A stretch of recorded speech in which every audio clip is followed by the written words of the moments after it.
5 choses que tu ne dois pas permettre à ta famille dans ton couple. Tu es en couple et ça fait déjà quelques temps et plusieurs fois, les membres de ta famille ont été pour toi une oreille, un conseil. Voici pour toi 5 raisons que tu dois devoir comprendre afin de savoir qu'est-ce que tu peux permettre dans ton couple à ta famille et qu'est-ce que tu ne peux pas du tout admettre. Si tu es intéressé par le thème, like la vidéo et on se voit juste après le générique.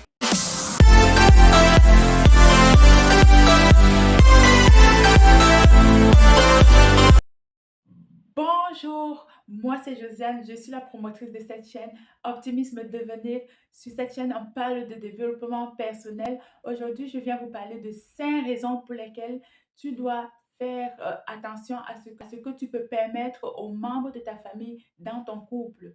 Si c'est ta première fois sur ma chaîne, enchantée de faire ta connaissance. Je suis très contente que tu passes quelques minutes de ton temps sur cette chaîne. J'aimerais, si à la fin de cette vidéo, tu es intéressé, ce thème t'a vraiment marqué, ce thème t'a vraiment fait waouh, il faut mettre en commentaire ce qui t'a vraiment le plus intéressé. J'aimerais savoir et j'aimerais aussi que tu me dises, est-ce que dans ton couple, parmi ces points, il y a déjà quelque chose qui se passe dans ce genre? Et qu'est-ce que tu as fait pour mettre un stop? Qu'est-ce que tu as fait pour bloquer cela? Donc, je vais directement entrer dans le vif du sujet. La première chose que tu ne dois pas permettre à ta famille dans ton couple, c'est de te téléguider. Ça veut dire quoi te téléguider? Ça veut dire que dès que il y a une situation dans ton couple, dès que tu finis une discussion avec ton conjoint ou ta conjointe, tu es au téléphone direct avec les membres de ta famille pour expliquer ce qui s'est passé. En fait, voici, oui, elle a dit ceci, il a dit ceci, et moi j'ai dit ceci. Qu'est-ce que vous voyez? Tu ne dois pas faire ça avec ta famille parce que sinon ta famille devient le troisième membre de votre couple. Et dès qu'il y a une troisième personne qui s'introduit, ça devient la difficulté. On n'arrive plus à s'entendre parce que on a toujours cette personne-là qui vient mettre de son sel, qui vient mettre de son sucre quand il n'en faut pas. Et parfois, ça va aussi arriver à ce que chaque fois que vous avez des moments de réflexion, tu n'arrives plus à réfléchir de toi-même. Quand votre conjoint ou votre conjointe vous propose quelque chose, vous lui dites, ah non, je vais aller réfléchir, je vais réfléchir un instant pour savoir ce que je peux te proposer par rapport à ce que tu viens de me dire. Et en fait, ce n'est même pas vous qui allez réfléchir. Ce n'est même pas vous qui allez réfléchir. Ce sont les membres de votre famille. Et ça, vraiment, ça devient dégueulasse. Ça veut dire quoi? Votre mari vous dit, qu'est-ce que tu penses si on fait notre mariage, si on célèbre notre mariage dans tel hôtel que tu connais? Tu dis, bon, chérie, je vais voir, je vais un peu chercher sur le net pour voir quelles sont les autres options qu'on peut avoir. Mais en fait, c'est vrai, tu ne vas même pas aller sur le net. Tu vas aller voir les membres de ta famille et tu vas leur dire, voici, elles pensent qu'on peut célébrer notre mariage à tel endroit. Vous, qu'est-ce que vous en pensez? Et eux, non, non, non, on n'aime pas cet endroit, on préfère tel autre. Et toi, tu reviens, tu imposes à ton conjoint, c'est ici qu'on va faire, c'est ceci que je veux. En fait, c'est pas toi qui veux, ce sont les membres de ta famille. Et là, ça ne va plus. Parce que vous vous êtes connus à deux. Maintenant, vous mettez une troisième personne dans votre couple. Cette troisième personne n'a pas sa place. Ces troisième personnes n'ont pas leur place dans votre couple. Les décisions doivent être prises par vous deux et non par des tierces personnes. Donc, ne permettez pas aux membres de votre famille de vous téléguider. Et si vous sentez que vous avez déjà cette habitude-là d'être dans le besoin d'aller écouter l'opinion des membres de votre famille avant de prendre une décision dans votre couple, sachez que vous êtes déjà en train de mener votre couple à la dérive et arrêtez ça. Arrêtez ça quand il est encore temps, quand vous pouvez encore sauver votre relation. La deuxième chose que tu ne dois pas permettre à ta famille dans ton couple, c'est de voler de l'argent pour remettre aux membres de ta famille, c'est-à-dire voler l'argent de ton couple pour remettre aux membres de ta famille. Tu es une femme, tu es un homme et ça t'arrive, des membres de ta famille te sollicitent pour des besoins d'argent et toi, tu te sens gêné d'aller vers ton partenaire expliquer la situation. Parfois parce que oui, elle est vraiment incohérente, elle n'a même pas de sens et tu te sens gêné ou c'est tellement répétitif que tu n'as plus le courage d'aller vers ton partenaire expliquer. Mais dès que tu te mets dans l'élan de voler à ton couple pour donner à ta famille, ça ne va pas. Ça ne va pas du tout. Ça ne va pas parce que ça sera source de dispute dans ton couple. Dès que ton conjoint ou dès que ta conjointe va constater cela, ça sera source de dispute pour vous. Vous n'allez pas pouvoir vous entendre. Vous n'allez pas pouvoir vous accepter dans ce genre de conditions. Et votre argent risque de devenir un bordel parce que l'autre, voyant que tu ne respectes pas les engagements que vous vous êtes donnés de mettre de côté pour vos projets, mais tu les prends plutôt pour les projets de ta famille, va comprendre que en fait, votre couple, pour vous, c'est un endroit où vous êtes à l'abri en attendant de trouver un autre abri et ne vous fera plus confiance. Donc, soit il va se mettre aussi à gaspiller de l'argent, c'est-à-dire s'acheter à la place de donner à sa famille, peut-être, soit il va donner à sa famille aussi, soit elle va donner à sa famille aussi, soit elle va s'acheter des vêtements, elle va se faire des sorties. L'argent du couple ne sera plus utilisé pour les fins dont vous aviez besoin. Pourquoi? Parce que tu as introduit les membres de ta famille comme des voleurs dans ton couple et ils sont en train de créer la pagaille. Donc, tu dois arrêter ça. Dès que tu constates que tu n'es plus capable d'aller vers ton conjoint, dire que chérie, voici, j'ai besoin d'argent pour telle situation dans ma famille, sache que tu es en train de déborder les limites et donc il faut arrêter ça. Il faut parler sérieusement avec les membres de ta famille et leur dire, vous ne devez pas être les raisons pour lesquelles je me sépare de ma conjointe ou de mon conjoint. Je dois vivre mon couple et notre relation a besoin d'argent, tout comme vous. Et nous avons besoin d'argent pour nos différents projets. Et surtout si vous êtes un couple encore jeune, c'est encore le moment pour vous de bâtir pour vous-même, de bâtir pour vos enfants. Donc, d'où vous devez avoir conscience de cela. Arrêtons, j'ai vu des couples où le mari ou la femme prenait de l'argent du couple pour permettre à sa maman ou à son papa de faire ses cotisations mensuelles. Quand un parent s'engage à faire des cotisations mensuelles à une assurance ou à une réunion, il doit être capable lui-même de financer ses projets. Quand un parent s'engage à mener un certain style de vie, ce parent en question doit être capable de financer son style de vie. Ce n'est pas aux enfants de porter la croix des parents, c'est aux parents d'aider leurs enfants à porter leur croix. Donc, quand c'est vous qui portez la croix de vos parents, quand c'est vous qui portez la croix de votre famille où vous êtes né, ça ne va plus, surtout quand cela affecte fortement votre ménage. J'ai aussi vu des parents qui se mettaient en location et qui demandaient des frais de location à leurs enfants mensuels, ce qui ne va pas aussi. Quand vous êtes parent, vous devez vous préparer de telle sorte que vous ayez les moyens de votre politique, de telle sorte que vous ayez les moyens de subvenir à vos besoins dans l'avenir. Quand votre enfant doit vous aider, ça doit être juste une aide pour vous remercier de l'éducation que vous lui avez donnée, pour vous remercier de la chance que vous lui avez donnée de vivre, d'être encadré, d'être éduqué.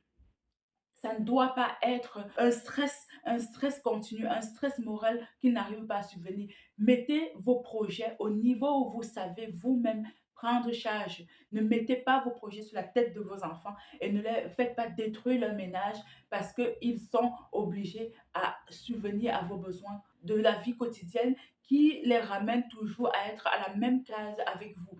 Parce que le loyer, c'est quelque chose de mensuel. Donc, tous les mois, et parfois, des parents vont même jusqu'à dire, vu ton niveau de vie, moi, ton parent, je ne vais pas vivre dans un certain niveau. Non, non, non. Vous ne devez pas permettre cela à vos parents. Surtout, je dis, surtout si cela affecte la qualité de vie dans votre ménage. Donc, sachez-le, vous ne devez pas voler l'argent de votre couple pour remettre à votre famille. Ce n'est pas du tout bon parce que ça sera source de destruction de votre couple. Ou si ce n'est même pas source de destruction, ça va affaiblir votre pouvoir d'agir pour vous et pour vos enfants.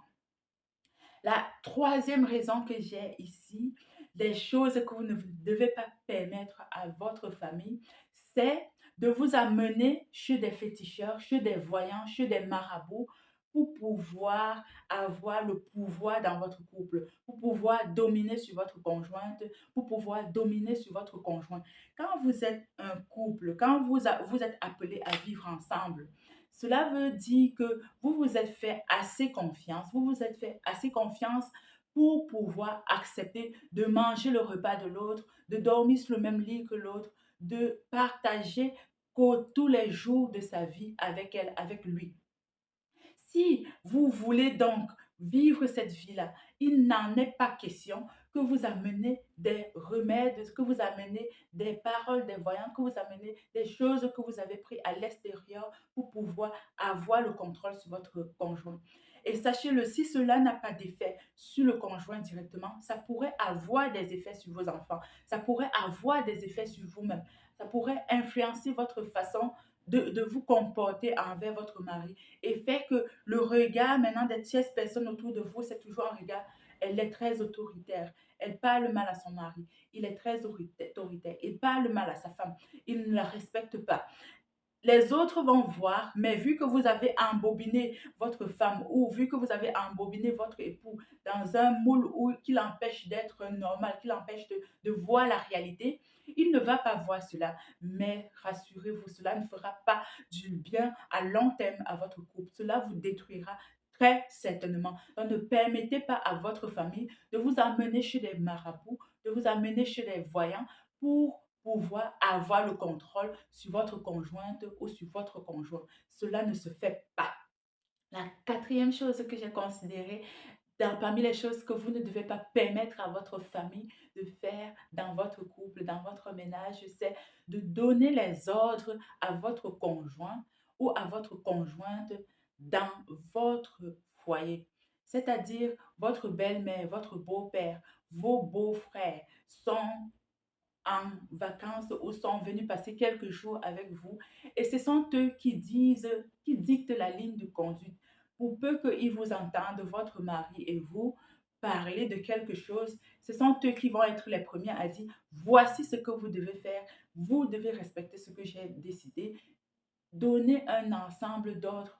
Et vous, en tant que leur fille, en tant que leur fils, vous ne dites rien, vous ne dites pas non, ça ne se passe pas, c'est à nous de décider, c'est à nous de prendre les décisions. Ça ne se fait pas. Vous ne devez permettre à personne de donner les ordres dans votre couple. Individuellement, la personne peut venir vous voir, vous dire ce qu'elle pense, mais elle n'est pas censée lever le ton, elle n'est pas censée lever la voix chez vous pour vous dicter la conduite à suivre. Cela ne se fait pas parce que c'est bafouer votre autorité. C'est bafouer votre autorité dans votre propre maison. C'est bafouer l'autorité de votre conjoint dans sa propre maison. Et vous ne devez pas permettre cela parce qu'une fois que l'autorité est bafouée, il va se sentir chaque fois diminué, chaque fois pas considérer son opinion. Même si la personne qui le faisait n'est plus là, il va toujours avoir cette sensation, elle ou elle va toujours avoir cette sensation que son opinion n'est pas considérée et ne voudra plus s'impliquer dans les décisions familiales, ce qui n'est pas du tout bien pour vous, parce que ça risque d'arriver à la destruction totale de votre couple. Vous ne vous sentirez plus soutenu à un moment parce qu'elle en a eu marre, elle ne veut plus vous soutenir et vous allez vouloir mettre fin à la relation, alors que c'est vous qui avez été à l'origine de ce manque d'engagement de votre conjoint ou de votre conjointe.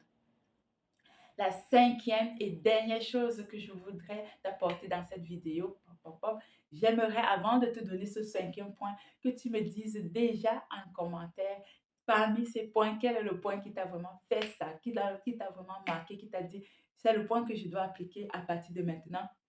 Ou encore, pourquoi tu n'appliquerais pas l'un de ces points que je viens de mentionner? Même ça, j'accepterais d'écouter parce que ton opinion compte sur cette chaîne. Et surtout, mets un pouce si ce que je dis, c'est en train de te faire oh, oh, wow, wow, wow, wow, wow. Mets un pouce parce que j'aimerais savoir que tu aimes ce que je fais. Et surtout parce que quand tu mets un pouce, l'algorithme YouTube présente cette vidéo à plus de personnes. Donc, la cinquième et dernière chose que je voudrais te donner dans cette vidéo, c'est le fait de permettre aux membres de ta famille de t'amener à des cérémonies, de t'amener à des fêtes, de t'amener à des soirées, de t'amener à des sorties pour te permettre de rencontrer d'autres personnes. Pourquoi? Parce que soit ils n'apprécient pas ton conjoint ou ils n'apprécient pas ta conjointe. Et du coup, ils s'arrangent avec des personnes autour d'eux que eux ils apprécient pour pouvoir mettre fin à ta relation actuelle et te donner de commencer une nouvelle relation avec une autre personne. Je vais encore répéter ça. Quand vous vous engagez en amour, vous êtes vous. et votre conjoint, vous et votre conjointe, les seuls à savoir la quantité d'amour que vous ressentez l'un pour l'autre. Vous êtes les seuls à savoir ce que l'un ou l'autre a déjà accompli pour vous. Les autres, même si vous les racontez, n'auront pas la même sensation, n'auront pas le même effet que vous avez eu quand l'autre a été d'une aide pour vous. N'auront pas la même sensation quand l'autre vous parle. Il y a une certaine sensation que vous avez dans le corps que les autres, malgré que vous les expliquez, ne pourront pas ressentir.